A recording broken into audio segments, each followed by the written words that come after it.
आम ओडिया घरे 12 मासरे 13 पर्व। तो मु आज आपण मानक बनैकी देखैबी आमर पारंपरिक हलदी पत्र पिठा। आपण मानक पाखरे जदि कम रही थाए हलदी पत्र ताहले एमती बनै पारिबे हलदी पत्रर पिठा। और आपण माने तो जानिथिबे हलदीर बहुत औषधीय गुण रही थाए। हलदी पत्र देकी पिठाटा बनैले बहुत बढ़िया बास्ना और भल टेस्ट भी लगी थाए। नमस्कार, मित्राप्ति किचन को आपण मानक बहुत बहुत स्वागत। आज हूँ प्रथमाष्टमी, आपण मानक अनेक अनेक शुभेच्छा और शुभकामना। आपण माने संपूर्ण भाव में भिडटी को देखु। आशा करुँची आपण मानक भिडटी पसंद आसब। देखते गोटे बाउल नहीं जाइए, गोटे गिना बिरी डाली रखिनेली आधा चामच मेथी देदबा। मेथी देवा द्वारा पिठाटा बहुत बढ़िया नरम होता है। हाँ देखो मेथी देदेली परे पानी देकी 2-3 थर भल भाव धोई नेबी बिरी डाली को।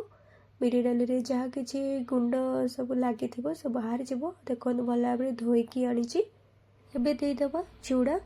गोटे छोट गिनाटारे अल्प टिके नहीं चूड़ा। चूड़ा को रखिनेली।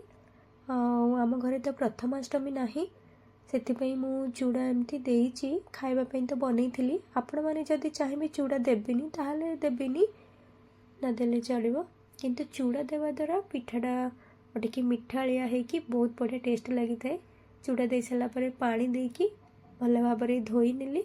एबे भल पानी रे रखिकी गोटे घंटा बतुरापी छाड़दबा। प्लेट ढांकी मुझे रखीदेली।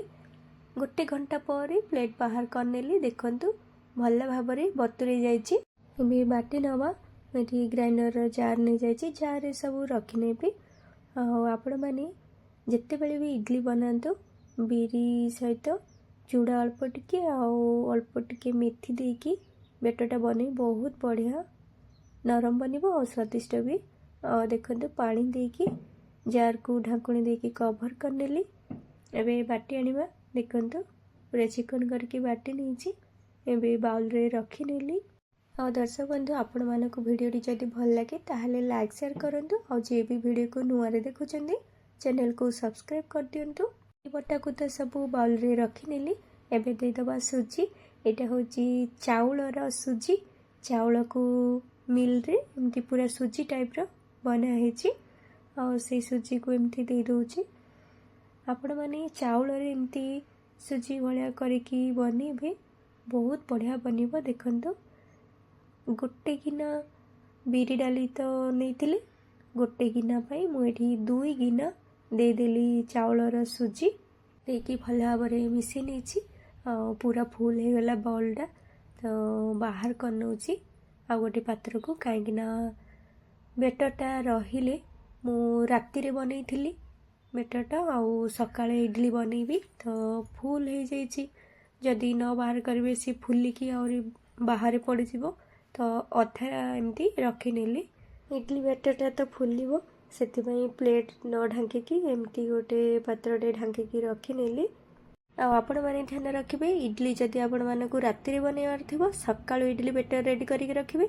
जदि सकाळु बनइबार थी राति इडली बेटर बनईकी रखिए। देखंतु केते बढ़िया बेटरटा फुली जाइए। राति इडली बेटरटा बनईकी रेडी करके रखी।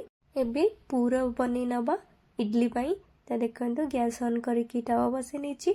गोटे गिना कोरा नड़िया दे दूची टावर पर देदबा ड्राई फ्रूट्स काजू किशमिश और बादाम को पूरा छोट छोट खंड करके काटिकी नहीं। आपण मानक जदि पसंद देबे तो नहीं, किंतु ड्राई फ्रूट्स देवा द्वारा बहुत बढ़िया टेस्टी लगी थाए। पर दे दूची अलैच गुंड। पर देदबा गुड़। आपण मानक पसंद अनुसार आपण माने मीठा कम बेसी करि परिबे। आ गुड़ बदल रे चीनी भी दे पारिबे। गुड़ दे सारा पर एमती सबको भल भाव मिसई नेली। खाली गुड़टा मिलवा दरकार। आ नड़िया को एमती भाजी नवा। नड़िया पूरा एबे रेडी हो गला। पिठा सिझापी पानी बसईदेली। पानी को गरम हाँपी छाड़देली। और देखंतु इडली बेटर रे स्वाद अनुसार लुण दे दोची। लुण दे सारा पर भल भाव मिसई नवा। दर्शक बंधु आपण मानक वीडियोटी जदि भल लगुताए ताहले लाइक शेयर करंतु। और जे भी वीडियो को नुआ देखुचंदी चैनल को सब्सक्राइब कर दियंतु। देखंतु मु एई पात्रटी रे पिठा बनईबी तो सेथि पई रिफाइन तेल अल्प टिके देकी एमती चारिआडे लगे नेली पात्रटीरे। आ मते तो हळदी पत्र मिलिलानी अधिक अल्प हळदी पत्र मिलला सेथिपई मु एमती पिठाटा बनेइछि। मु आगरु हळदी पत्र को भल भाबरे धोईकी एमती काटी देइथिली।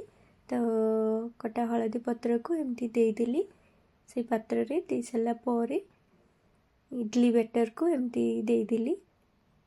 एमती लेयर लेयर करके देबे ताहले पिठाटा बहुत बढ़िया टेस्ट लागिवो। देखंतु इडली बैटर दे साला परे नड़िया पूरा अल्प देइदिली ता ऊपरे आउ थरे इडली बैटर देबी ता ऊपरे पुणी नड़िया पूरा देबी ता ऊपरे पुणी इडली बैटर देबी। आपण माने ध्यान रखिबे नड़िया पूराटा देला बेले पूरा एमती इडली बैटर मझिरे ही देबे नहीं तो चारिआडे जदि एमती खेलेकी रखिनेबे पात्र रे ताहले कौन हबो ना पिठाटा जेते बेले काटिबे पिठा अलगा हे जिवो नड़िया पूरा अलगा हे जिवो। सेतिपई कहूची मझिरे नड़िया पूरा को रखिबे। आ ऊपर भी एमती नड़िया पूरा रखी नेछि देखंतु परे हळदी पत्र ऊपर एमती रखी नउची। एबे सिझी नवा मु जेमती नड़िया पूरा को पूरा मझिरे एमती रखिली ना आपण माने सेमती ही बनेबे। आपण मानकर पिठा और नड़िया पूरा अलग अलग जमर भी हेनी। आ देखंतु पानी पूरा गरम हो जाइए फुटी गलानी। एबे स्टैंड रे गोटे रखी नेली पिठा पई जो रेडी करके रखिथिले तो ताको एबे रखी नउची स्टैंड ऊपर से पात्र को रखी साला परे एमती ढाकुणी ढांकी की पूरा 30 मिनट छाड़दबा भल भाव सिझिया पाई। आ देखंतु 30 मिनट पर ढाकुणी बाहर करनेली आ चाकू साहाय्य एमती लगेकी देखी नवा पिठा भल भाव सिझी कि ना। चाकू जदि क्लीन आसला ताहले आपण माने जानि परिबे जे भल भाव पिठा सिझी जाइछि। आ एमती मझिरु ही चाकू लगेकी देखिबे काईना चारि तड़ पूरा भल भाव हो जाइथिबो मझिरु ही कंचा रहिथिबो तो मझिरु ही देखिबे। आ गैस बंद करके मुबे पिठा को बाहर करके नेकी आछि पूरा भल भाव ठंडा हो गला पर ही बाहर करबा पिठा को। पिठार ऊपर हळदी पत्र को बाहर करनेली चाकू साहाय्य एमती पिठार चारि साइड एमती बाहर करनौची परे पिठा को बाहर करनवा सहजरे पिठा बाहरी जीवो। आ देखंतु प्लेट को बाहर करनेली ऊपर हळदी पत्र को बाहर करनवा तापरे पिठा को काटी नवा। आपण माने चाहिले गुरुवार रे भी एमती पिठा बनी पारिबे। आ आपण माने पिठाटा हळदी पत्र देकी बनी पारिबे न देकी भी बनी पारिबे। बहुत बढ़िया लगी था टेस्ट पिठाटा। आ दर्शक बंधु आपण मानक वीडियोटी जदि भल लागुଥାଏ ताहले लाइक शेयर करंतु। आ जे भी वीडियो को नुआ रे देखुचंदी चैनल को सब्सक्राइब कर दियंतु।